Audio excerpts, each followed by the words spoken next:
ప్రేమగల తండ్రి, జీవం గల నాయన యేసుక్రీస్తు వారి శ్రేష్టమైనటువంటి నామములో, మహోన్నతమైనటువంటి నామములో ఈ మధ్యాహ్న కాల సమయంలో మరి గుడ్ ఫ్రైడే రోజున తండ్రి ప్రభా మరి నీ ప్రజలతో కలిసి తండ్రి ప్రభా నీ ప్రజలతో ఉండటకు ఇచ్చినటువంటి కృపను బట్టి తండ్రి కొందన మరి మధ్యాహ్న కాల సమయంలో మరి చదవబడిన లేఖన భాగాలను బట్టి తండ్రి నీ కొందనాలు మరి వివరించటకు నేనైతే అయోగ్యుడను. అవును తండ్రి ప్రభా, మీరు ఏర్పాటు చేసుకున్నారు. ఇక్కడ కూర్చున్న వారి కంటే మాత్రంలో మంచితనం లేనటువంటి వాడు అయినప్పటికీ కూడా తండ్రి ప్రభా మీరు నన్ను దాకా మరుగు చేసి తండ్రి ప్రభా ఇదిగో తండ్రి మాతో అందరితో మీరే మాట్లాడమని ఈ మాట ద్వారా తండ్రి ప్రభా మేము నేర్చుకోవాలి. ముందున్నటువంటి రోజుల్లో మీకు ఏ విధంగా మేము జీవించాలో, ముందున్నటువంటి రోజుల్లో ఏ విధంగా మా జీవన విధానాన్ని కొనసాగిస్తూ రావాలో తండ్రి మా అందరితో మీరే మాట్లాడు, మీరే మహిమను పొందుతూరమ్మని యేసుక్రీస్తు వారి శ్రేష్టమైనటువంటి నామంలోనే స్తుతించి ప్రార్థించడానికి వేడుకొంచుతున్నాము తండ్రి. ఆమేన్.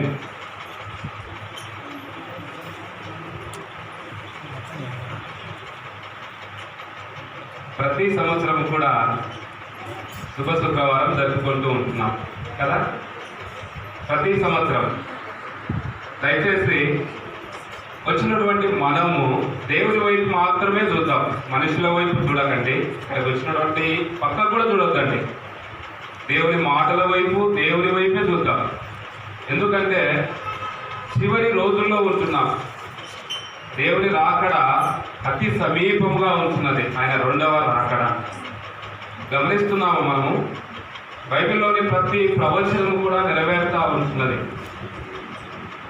గమనించినట్లయితే తెగుళ్ళు వస్తాయని చెప్పారు బైబిల్లో. వచ్చాయా తెగుళ్ళు? వస్తున్నాయి, ఇంకా వస్తున్నాయి ఇంకా కదా. మొదటి వేవ్, రెండవ వేవ్, మూడోది అయిపోయింది, నాలుగోది కూడా రాబోతూ ఉంది అంట.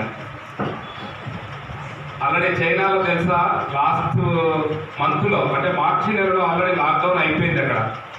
మరొకసారి మార్చి నెలలోనే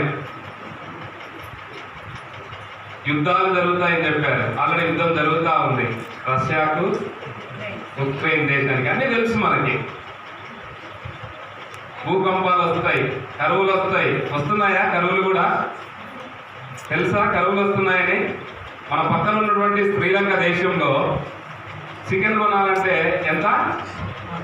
వార్తల్లో చూసే ఉంటారు. చికెన్ కిలో వెల ఎంత? మన దగ్గర ఏం చేస్తుంది ఇప్పుడు? 250 నుంచి 300 లోపు ఉంది, అంతేనా? అక్కడ 1000 రూపాయలు ఉంది ఒక కిలో చికెన్. గమనించండి, అంటే కరువులు కూడా రాబోతూ ఉన్నాయి. ఇంకా మనము పాత మనుషుల వలె, పాత దినాల వలె గడిస్తే పరదేశులో ఉండము. చదువుతా వచ్చినాం ఏమని? ఆ రెండవ దొంగతో ఏమని చెప్పాడు?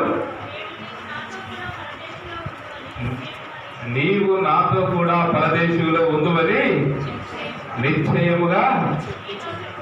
ఎవరితో చెప్పాడు? ఏ దొంగతో చెప్పాడు? రెండవ దొంగతో చెప్పాడు. ఆ రెండవ దొంగ ఎటువైపు ఉన్నాడు? యేసు ప్రభువుకి ఎటువైపు ఉన్నాడు? కుడి వైపున ఉన్నాడా, ఎడమ వైపున ఉన్నాడా? కుడి వైపునే ఉన్నాడు. మనం యోహాను సువార్తలో కూడా చూడొచ్చు. 6వ అధ్యాయంలో అనుకుంటా గొర్రెలను మేకలను వేరు చేస్తా ఉన్నాడు. ఎడమవైపున మేకలను, కుడి వైపున గొర్రెలను ఉంచుతా వచ్చాడు. అంటే మనం ఏ వైపున ఉండాలి ఇప్పుడు? కుడి వైపున ఉండేటువంటి వారంగా ఉండాలి ఎప్పుడైనా కూడా. అందుకే వీళ్ళు నా కుడి భుజం రా అంటారు ఎవరైనా కూడా, అంతే కదా. అంటే చాలా బలం కలిగినటువంటి కుడి భుజం ఇది.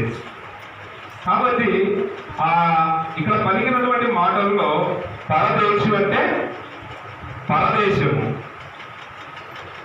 మనం యాత్రికులుగా ఈ దేశం దగ్గరికి వచ్చినాం. మనం అందరము కూడా, ప్రతి ఒక్కరము ఈ యాత్రా దేశంలో ప్రతి ఒక్కరము ఎప్పుడైనా ఈ లోకాన్ని విడిచి వెళ్ళవలసినటువంటి వారమే కదా. పోయిన సంవత్సరం చూసుకుంటే మన మధ్యలో మాస్టర్ రవి గారు ఉన్నారు, కానీ ఈ సంవత్సరం ఉన్నారా? లేదు కదా. నీతి మంతుని జ్ఞాపకం చేసుకున్నట ఉత్తమము ధన్యత అనేది బైబిల్లో రాయబడతా వచ్చింది. అంటే ప్రతి ఒక్కరిని నీతిమంతుడిని ఎవడు లేడు, ఒక్కడు లేడు. ఎవరు నీతిమంతుడు? ప్రభు అయినటువంటి యేసుక్రీస్తు వారే. కాబట్టి ఇక్కడ ఉన్నటువంటి సంభాషణ ప్రతి సంవత్సరం ధ్యానిస్తూనే వస్తున్నాం, అవునా? దాదాపుగా 5 సంవత్సరాల నుంచి నేను వస్తున్నాను అనుకుంటా. దాదాపుగా ఫస్ట్ ఇదే మాట ఇచ్చారు డాక్టర్ అయిన పాస్టర్ రవి గారు కూడా. మన ప్రేమ్ కుమార్ అన్న కూడా ఇదే మాటను అడిగారు, ఫోన్ చేసి అడిగారు, ఏ మాట తీసుకుంటే మీ ఇష్టం బ్రదర్ అని చెప్పాను. రెండవ మాటగా తీసుకోమని చెప్పారు. మరి ఈ రెండవ మాటలో మనం ధ్యానించినప్పుడు పరదేశిలో ఉండాలి ప్రతి ఒక్కరము కూడా అనేది దేవుని యొక్క ఉద్దేశ్యం. మరి ఆ పరలోక రాజ్యంలో ఉండాలంటే, ఆ పరలోక రాజ్యంలో, ఆ ప్రదేశ రాజ్యంలో, ఆ దేవుడి రాజ్యంలో మనమంతా ఉండాలంటే ఈ లోకంలోనే ఆ పరదేశికి వెళ్ళే మార్గాన్ని మనము సిద్ధం చేసుకోవాలి. ఈ లోకంలో ఉండగానే మనము సిద్ధం చేసుకోకపోతే ఆ పరలోక రాజ్యానికి వారసులు కాలేదు. ఈ రెండో విధంగా అదే పని చేశాడు. ఈ లోకంలో ఉండగానే చేసుకున్నాడు. అది లేకుంటే ఆయనతో పాటు పరదేశంలో ఉండేటోడు కాదు. ఆయన కంటే ముందున్నటువంటి వారు చనిపోయారు, వాళ్ళ సమాజం లేకపోవడం లేదు. అయినప్పటికీ కూడా ఈ విధంగా దేవునితో పాటు సమానంగా పరదేశికి వెళ్ళాడు.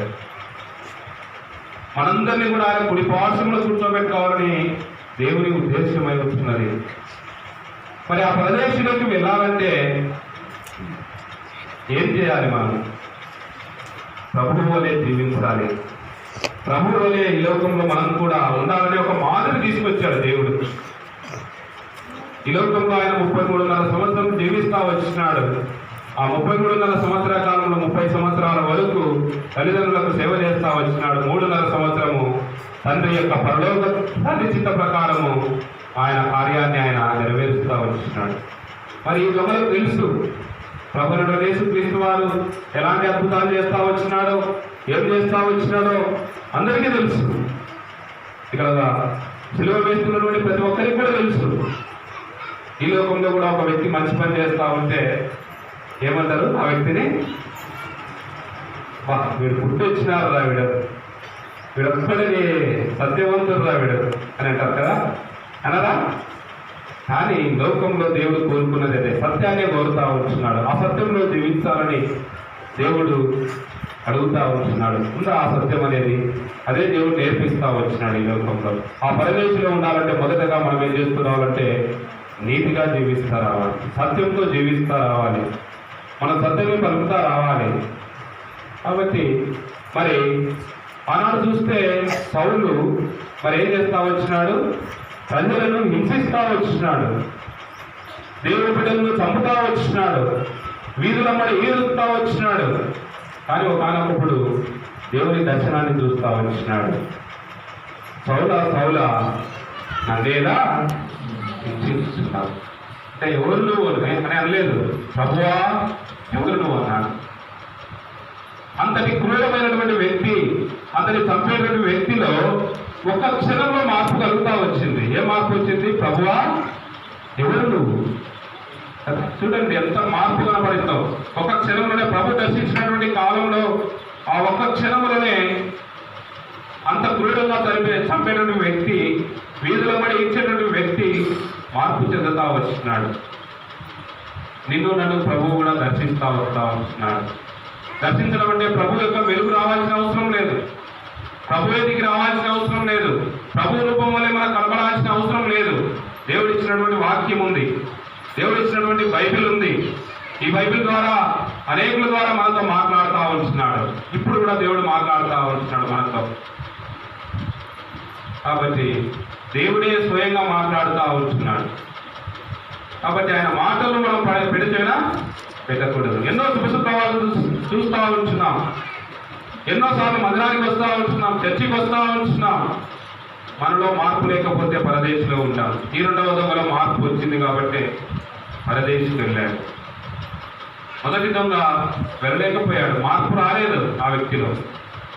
ఆ వ్యక్తిలో మార్పు వచ్చిందా? రాలేదు.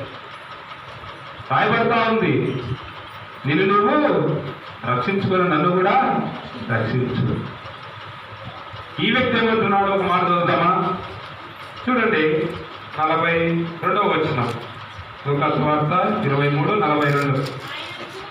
ఆయనను చూసి యేసు ప్రభువా, యేసు నీవు నీ రాజ్యంలోనికి వచ్చినప్పుడు నన్ను జ్ఞాపకం చేసుకొనుమనెను. ఏం చేస్తా ఉన్నాడు? జ్ఞాపకం చేసుకోమని ఏం చేస్తా ఉన్నాడు? ప్రార్థన చేస్తా ఉంటున్నాడు. ప్రార్థన అనుభవం లేకుండా వచ్చినాడు. నిజంగా ఎప్పుడు ప్రార్థన చేసిండాడు అసలు నాకు తెలిసి ముందున్నటువంటి రోజుల్లో. అందుకే శిలువ వేయబడతా వచ్చినాడు. అతను దొంగ కాబట్టి, అతను అనేకమైన నేరాలు చేస్తా వచ్చినాడు కాబట్టి శిలువ వేయబడతా వచ్చినాడు. ఎవరికి శిలువ వేస్తారు? ఎవరైతే అన్యాయంగా జీవిస్తారో, ఎవరైతే దొంగతనాలు చేస్తారో, ఎవరైతే హత్యలు చేస్తా వస్తారో, ఎవరైతే పాపం చేస్తా వస్తారో వారికి మాత్రమే శిలువ మరణం ఆనాడు ఉన్నటువంటి యూదా రాజ్యంలో. మరి ఈ దొంగలు కూడా ఆ విధంగా జీవిస్తా వచ్చినారు, అన్యాయంగా జీవిస్తా వచ్చినారు, మోసపూరితంగా జీవిస్తా వచ్చినారు, దొంగతనాలు చేస్తా వచ్చినారు. కాబట్టి దొంగ అని పేరు పెడతా వచ్చినారు. కాబట్టి ఇద్దరికి కూడా మరి శిలువ వేస్తా వచ్చినారు. మరి ఇద్దరి మధ్యలో మరి నీతిమంతుడైనటువంటి దేవుని కూడా శిలువ వేస్తా వచ్చినారు. కానీ ఆ శిలువకు అందరూ కూడా సమానమే అనేది ఇక్కడ చూపిస్తా ఉంటుంది. అని ఈయన ఏమాత్రం ఏ తప్పిదము చేయలేదని బైబిల్ చెప్తా ఉంది.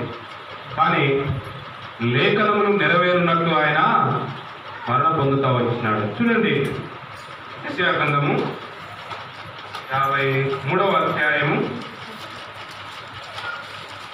12వ వచనం.